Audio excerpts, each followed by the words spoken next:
जाएगा कि हिंदुस्तान मरी हुई कौम नहीं है, तो जिंदा लोग हैं। और जब भी हमारे ऊपर कोई भी गलत काम किया जाएगा, चाहे वो कितनी बड़ी ताकत के द्वारा न किया जाए, हिंदुस्तान में ऐसे नौजवान हैं, युवा हैं जो खड़े होंगे और पूरे देश को ललकारेंगे।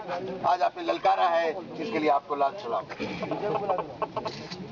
हमें बड़ी खुशी है कि AIRSO RYFI तो बुनियाद में है इस पूरे आंदोलन की, और पहले दिन से इसकी बुनियाद में हमें खुशी है कि आज यहाँ पर ऑल इंडिया स्टूडेंट फेडरेशन और स्टूडेंट फेडरेशन ऑफ इंडिया के भी साथी आए हैं, चाहे कम संख्या में, पर आज हमारे साथ खड़े हुए हैं और उनका समर्थन पाकर हमारा आंदोलन और मजबूत होगा, ये हमको भरोसा है। हाथ निकालना पड़ेगा, हाथ निकालना पड़ेगा। राइस तू पकड़ ले, तू लेके बैठ। तो साथियों, केवल आपके सामने दो बातें रखनी है मुझको। पहली बात तो ये कि लीड्स मेट यूनिवर्सिटी को यहाँ पर कौन लाया, इसको हम समझ लें। लीड्स मेट यूनिवर्सिटी को अगर कोई लाया है तो इसको भारत सरकार और राज्य सरकार मिलकर लाई है, क्योंकि भारत सरकार और राज्य सरकार देश के प्रति वफादार होती, भारत के संविधान जिसकी शपथ खाई है उसके प्रति वफादार होती, तो लीड्स मेट यूनिवर्सिटी जैसे विदेशी विश्वविद्यालयों के लिए 1 इंच की भी जगह यहाँ पे नहीं बन सकती, 1 इंच की भी जगह नहीं बन सकती थी। आज भी जो उच्च शिक्षा बचाओ देश बचाओ अभियान की ओर से सवाल उठाया गया है, हम रोज तो केंद्र सरकार से अलग सवाल और मध्य प्रदेश सरकार से अभियान की ओर से अलग सवाल उठा रहे थे। आज दोनों सरकारों से एक ही सवाल किया है, दोनों सरकारों से एक ही सवाल किया है। वो सवाल क्या है, छपा है नवदुनिया में। वो सवाल ये है कि विश्वविद्यालय अनुदान आयोग यानी यूनिवर्सिटी ग्रांट्स कमीशन का जो कानून है केंद्र सरकार का, उसमें साफ लिखा है कोई भी उच्च शिक्षा का संस्थान तब तक डिग्रियां नहीं दे सकता, किसी भी ढंग की डिग्री हो, चाहे बैचलर्स की हो चाहे पोस्ट ग्रेजुएट की हो, वो डिग्री नहीं दे सकता जब तक कि उस संस्थान को या तो केंद्र सरकार के किसी कानून से या राज्य सरकार के विधानसभा में पास किए गए कानून से एक संविधान सम्मत विश्वविद्यालय स्थापित न कर दिया गया हो, या किसी ऐसे विश्वविद्यालय के द्वारा उसको एफिलिएशन या संबद्धता न मिली हो। इस परिभाषा में कहीं भी दूर से भी लीड्स मेट यूनिवर्सिटी शामिल नहीं हो सकती। इसलिए देश का कानून तोड़ के इसको यहाँ पे स्थापित किया गया है, संविधान तोड़ के इसको यहाँ पे स्थापित किया गया है, और स्थापित करने में भारत सरकार का भी और राज्य सरकार का की बराबर की जिम्मेदारी है।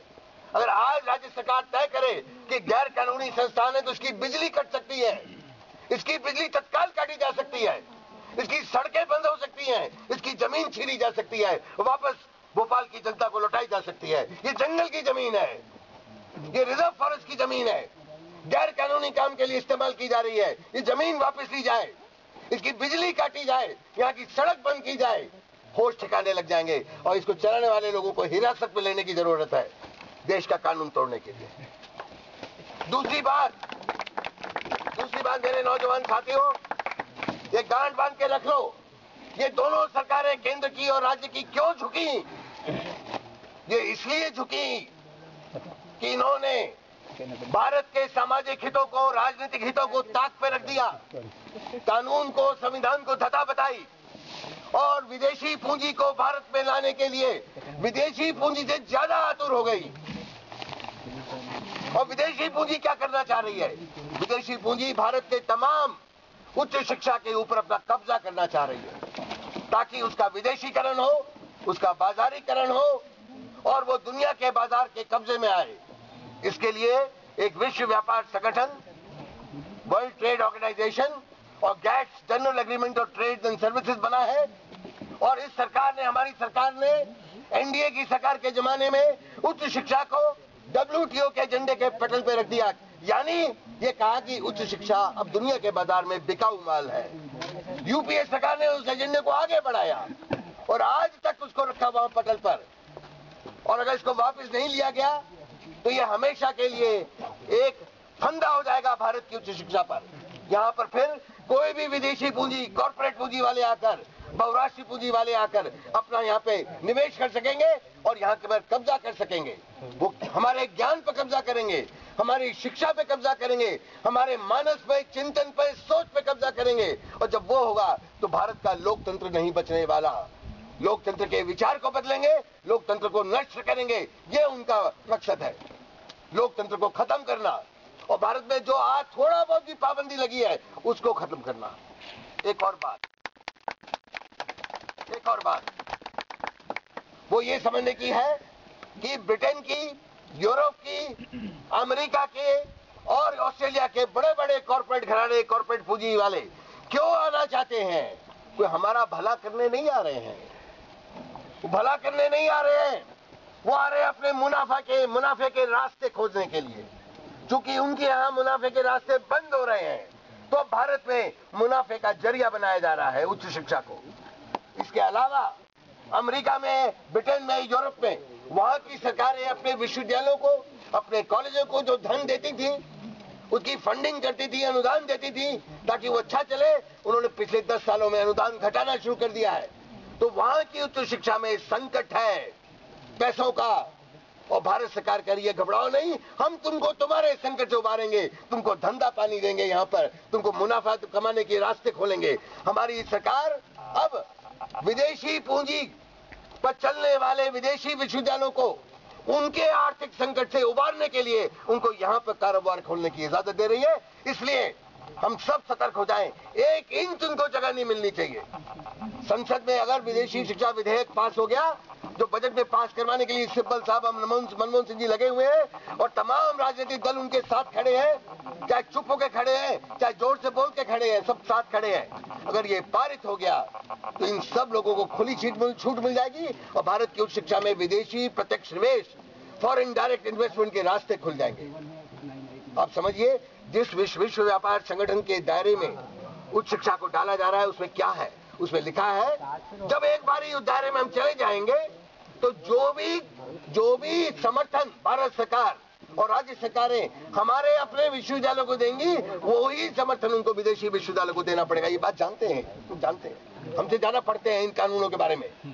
क्या मतलब? अगर मान लीजिए भारत सरकार ने तय किया कि बरकतुल्लाह विश्वविद्यालय के पुस्तकालय को बेहतर बनाने के लिए अगले साल 50 करोड़ रुपए का अनुदान दिया जाता है, उनको 50 करोड़ रुपए का अनुदान लीजबेट यूनिवर्सिटी को भी देना पड़ेगा विश्व व्यापार संगठन के तहत, उस कानून के तहत। इसीलिए लालच के कारण यहाँ पे है, ताकि हमारे देश का जो खजाना है, जो जनता के द्वारा भरा हुआ खजाना है, उस खजाने से ये भी कुछ कमा ले। तो बरकतुल्लाह विश्वविद्यालय तब सुधरेगा जब इनको सुधरने का पैसा मिलेगी, भारत सरकार से मिलेगा और राज्य सरकार से मिलेगा। ये खतरा हम नहीं उठाने देंगे, देश को, देश की जनता को खतरा नहीं उठाने देंगे। इसलिए साथियों, आपने वास्तव में इतिहास रचा यहाँ पर आकर।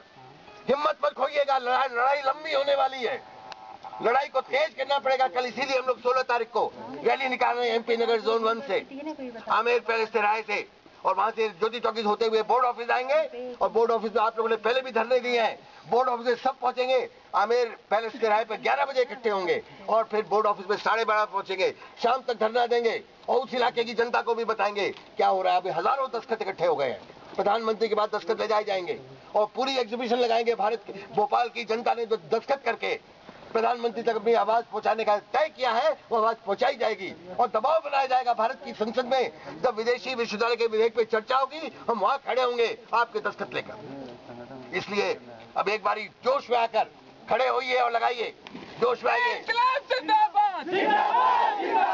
अमेरिका के दलालों को मैं बोलूं फिर आपके नाम। सिंपल होश में आओ, सिंपल होश में आओ। शिक्षा में विदेशी निवेश नहीं चलेगा। भारत छोड़ो का नारा जोर से लगाएंगे और 2 बारी हल्ला बोलेंगे। लीजबेट विश्वविद्यालय भारत छोड़ो, जोर से बोलो, वहां तक आवाज जाए अंदर तक। इनके जो अंदर तिकोनी बिल्डिंग बनी है, सारे धता बता रही है देश के कानून को, वहां तक आवाज घुसनी चाहिए। लीजबेट विश्वविद्यालय भारत छोड़ो, जोर से बोलो, भारत छोड़ो, लीजबेट विश्वविद्यालय भारत छोड़ो, हल्ला बोलेंगे। लीजबेट विश्वविद्यालय के गेट पर हल्ला बोल, लीजबेट विश्वविद्यालय के अंदर जाके हल्ला बोल, आगे से बोल, हल्ला बोल, बाएं से बोल, दाएं से से बोल, नीचे से बोल, मैं भी बोलूं तू भी बोल, देश के नौजवानों बोलो, जोर से बोलो, लीग मत में हल्ला बोल।